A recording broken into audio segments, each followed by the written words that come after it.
Welcome back to my mini pond updates and to part 2 of my February frog feature.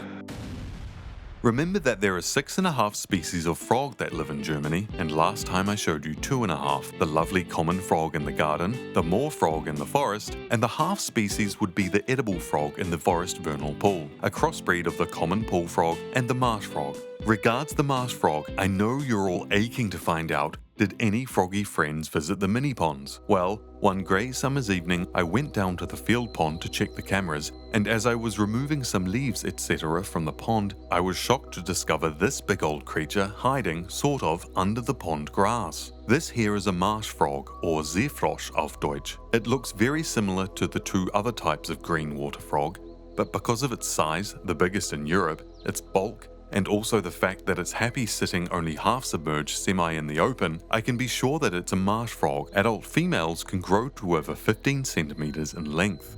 Someone found the pond. Haha! I'm sure that my being incredibly close to it while working briefly on the pond scared it, but perhaps it chose to stay still and wait out my presence. I jumped away, grabbed my phone, and took this quick footage from a distance. But to my deep disappointment, the next morning it was gone. I was a sad wreck, but I guess it was just too big a frog for such a small pond. The final and most intimate froggy encounter from last year happened as we were doing some gardening one lovely summer's day. My partner noticed something green hopping in the grass from some rose clippings she'd just thrown down. I grabbed the phone and lo and behold, it was a European tree frog, Laubfrosch auf Deutsch. This is a creature that I've longed to see here in Germany, and here was one in the garden. I followed it cautiously as it hopped into one of the tool shed areas and climbed up a ladder until I decided it belonged somewhere a little greener and more protected. It probably wouldn't have taken one of the cats long to find it in such an uncamouflaged position.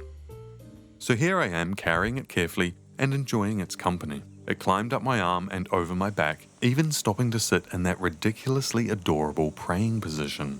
No.